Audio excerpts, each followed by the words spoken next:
So in 2018, at WilliamD1123 on Twitter, like the absolute madman that he is, brought to Twitter the complete collection of deleted scenes from Spider-Man 3, because that's what heroes do. And the complete thread of this will be in the description below. But while I'm sharing this with you, I might as well talk about it a bit myself. Evidence of these scenes is collected from different trailers, featurettes, behind-the-scenes photos, and citing the novelization of the film. So sit back, relax, subscribe. We're going to be looking at all the deleted scenes from Spider-Man 3. Once again, this video is sponsored by NordVPN, and you can get 4 months free with a 3-year subscription by using my discount code. Everything you need is in the description below, so check it out. Alright, onwards.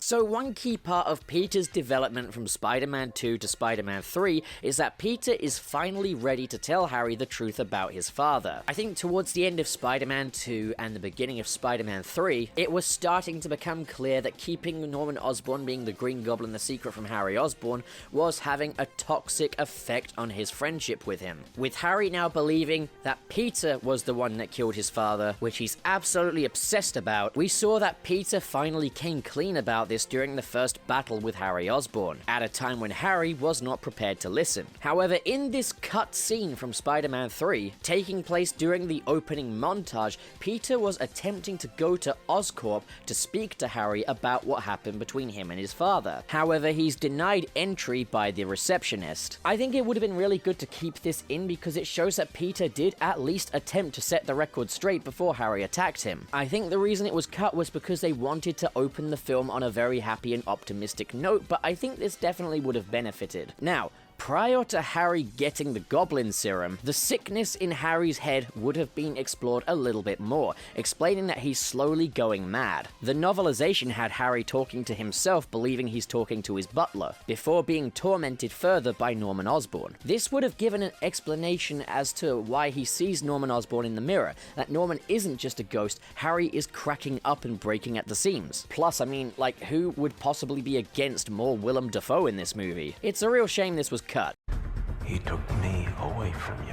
Now this next one's a bit of a big one because it's a whole character that was cut out of this movie. Dr. Phil Wallace is a molecular biologist who is working on a cure for Flint Marko's daughter. After becoming the Sandman, we would see Flint Marko confront Dr. Wallace. Now we don't know for sure what's going on in this dialogue exchange, but it results in Sandman physically threatening him, and Dr. Wallace looks pretty panicked. I believe that what could be happening here is that maybe Dr. Wallace is saying, oh, they cut the funding, I can't do it, and Sandman is just like, well, you better do it. Your life depends on it. I think one big complaint with Spider-Man 3 was that there were too many characters, and that adding in Dr. Wallace, who we'll see a bit more of in this, would have just continued to stuff this already overstuffed movie. But we'll talk a bit more about Dr. Wallace later on. Here we have this image with Sam Raimi and the spider handler in Peter's room. So there was set to be some kind of scene involving a spider crawling around Peter Parker's bedroom. I don't think there's any idea as to what the context of this is. I do have a theory though. This whole film was kind of like a dark flip side to Spider-Man's origin story. He gets the black suit, he gains newfound power, he goes to take down Uncle Ben's killer. Maybe when he had the black suit, he would have seen this spider crawling around and stomped on it, to kind of suggest how far gone he is. It's the spider and he's stomping on it. It's like he's stomping on his own philosophy.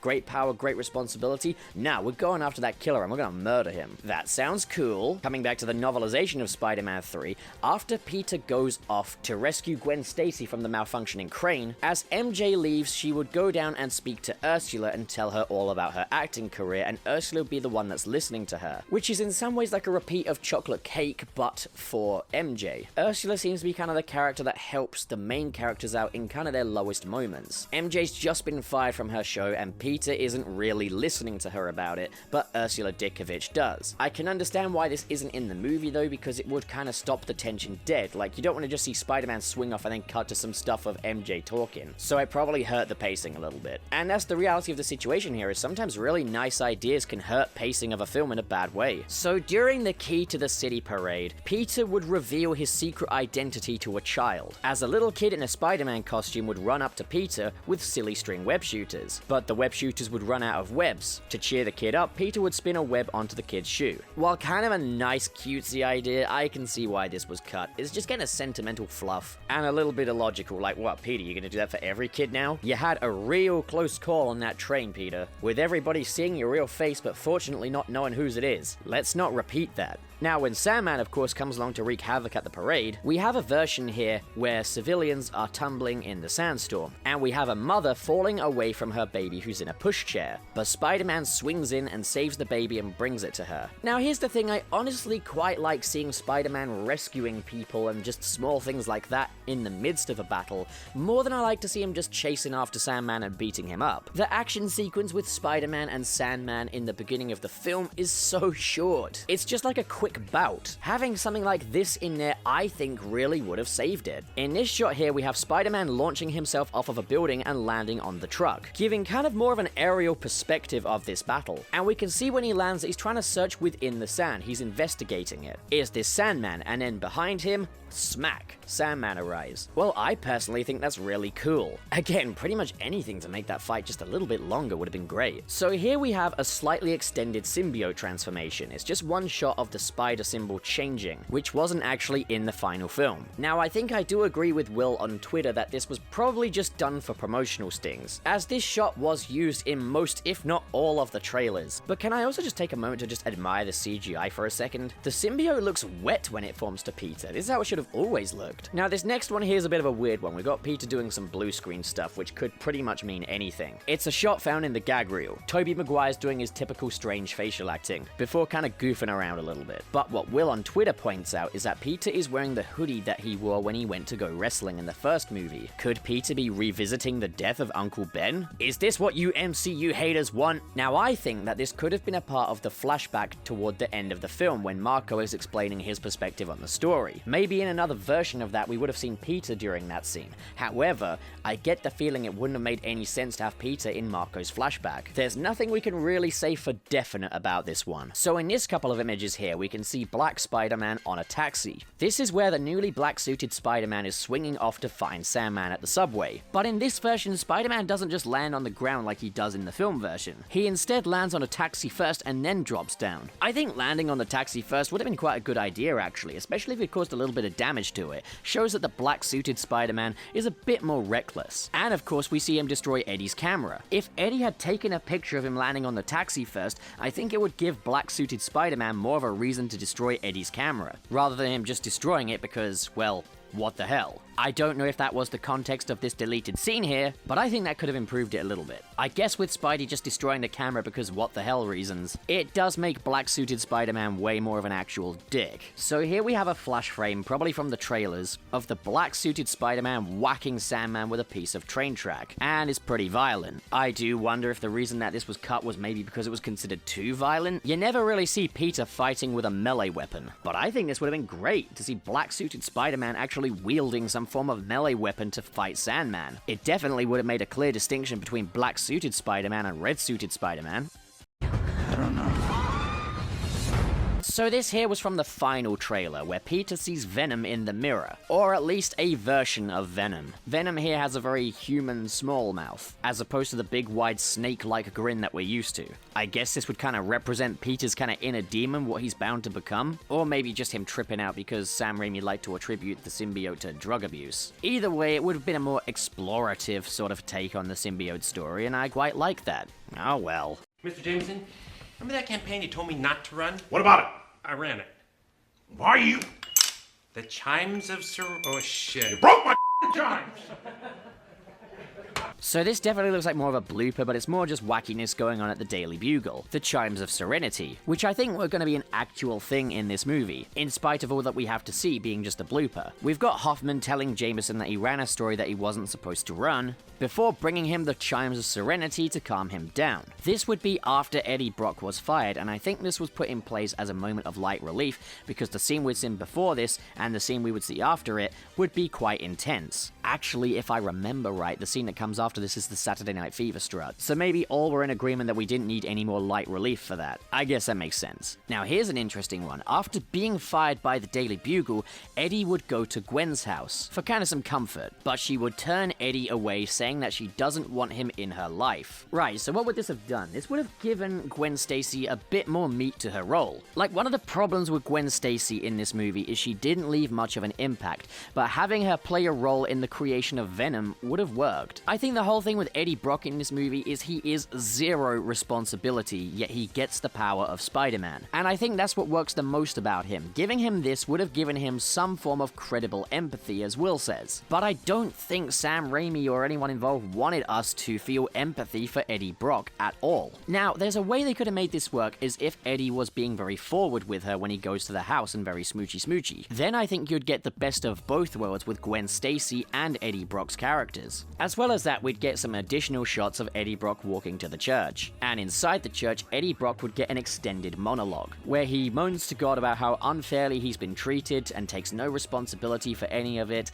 and he hates that he's suffered because other people are so bad. Eddie's a total sociopath in this. I mean, it's one thing to tell God to kill Peter Parker, but another thing to just completely deny and just completely oblivious to all of your mistakes. But people like this exist in this world, which is why Eddie Brock is such a fascinating character in Spider-Man 3, and I would have loved to have seen this character breathe a bit more. Sam Raimi had an amazing idea with his version of Venom, but it didn't quite gel together in the end. So we have an additional shot of Peter ripping the black suit off of his thigh, and I think I know why this was deleted. This looks like something out of a black latex fetish porn movie. We know that they took a lot of care to avoid the black suit looking too sexual, rejecting the comic book black suit because it looked too fetishy. There you go, game apologist. That's why they didn't bring your favorite Spider-Man suit to life in these movies. And I think that's valid. Night Monkey is the best black suit anyway. In the novelization, Eddie Brock used the symbiote's memories to find Peter's apartment, and broke in and entered while Peter was in the shower, finding a picture of Mary Jane, as well as the red and blue Spider-Man costume. Now,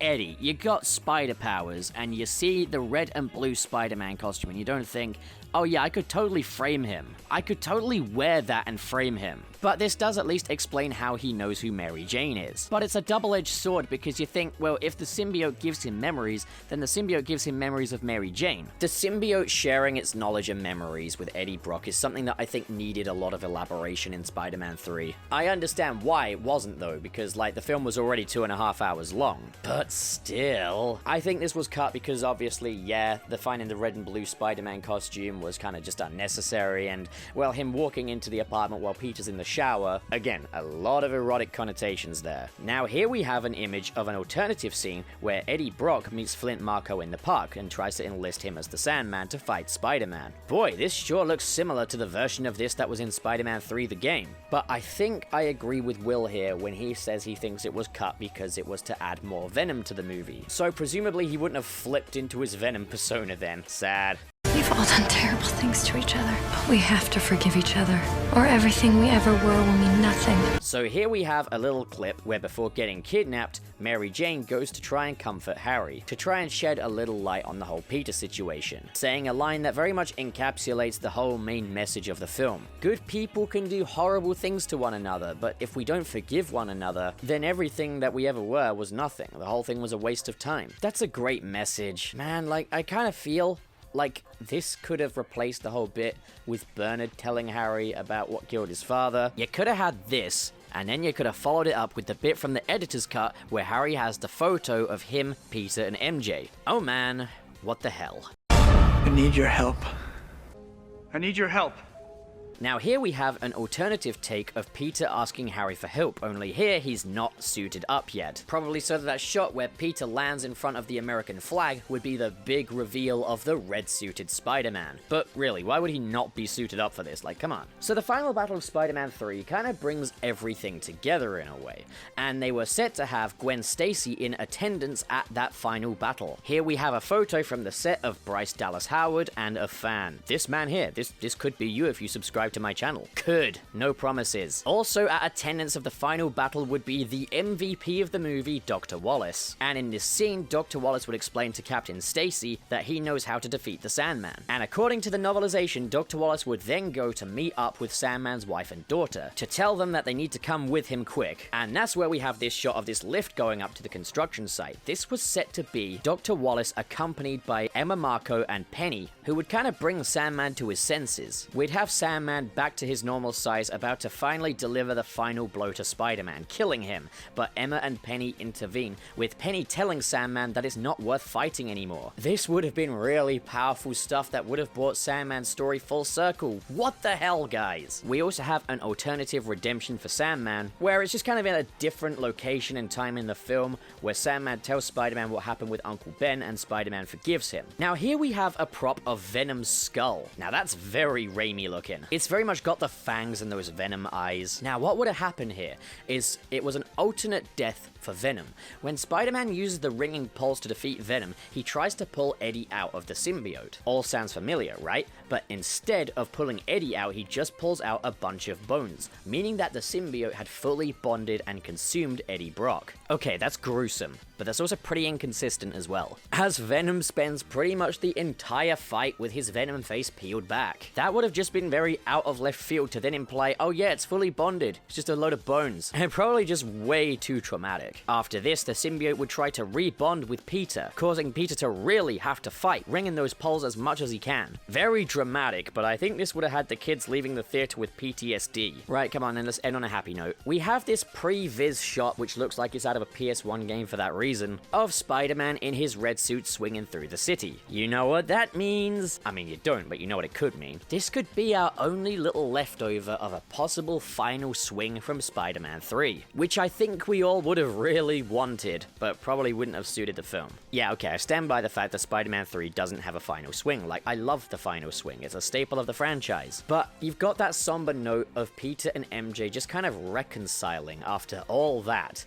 Do you really want to end it with this triumphant swing off into the city as that uplifting hero theme plays? I mean, okay, yeah, I kind of do. Sheesh. It's evident there really was no easy way to make all this work, but it's quite clear that they were really firing off on all cylinders on this one. I really would love to see this other version of the film, but it's probably not even remotely edited together. That's the thing. A lot of this stuff ends up on the cutting room floor before a final cut is made. So before you go yelling, release the Raimi cut, I think the editor's cut is the best we're gonna get. Now, no, this stuff wouldn't have put it on the level of Spider-Man 2. Like, this still implies that the dance scene at the jazz club would still be in the film. Harry would still get kind of shoved aside with the amnesia plot, and would still have Peter acting like a jackass in the first act of the film. It would still be problematic regardless, but I would really just love to see this other vision of what the film might have been. Thanks again to @WilliamD1123 on Twitter for this thread. Well, what do you guys think? Comment below and discuss, and as always, if you enjoyed this video and you want to see more like it, don't forget to hit subscribe,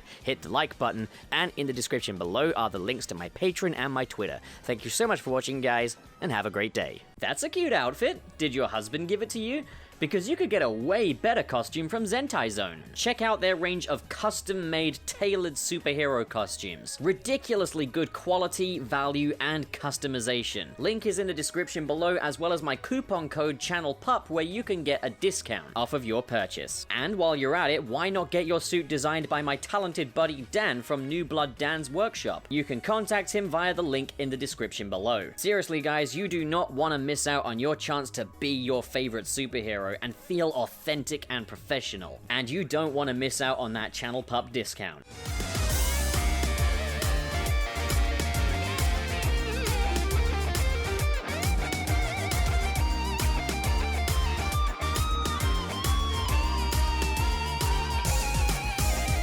Can you feel the sunshine? Does it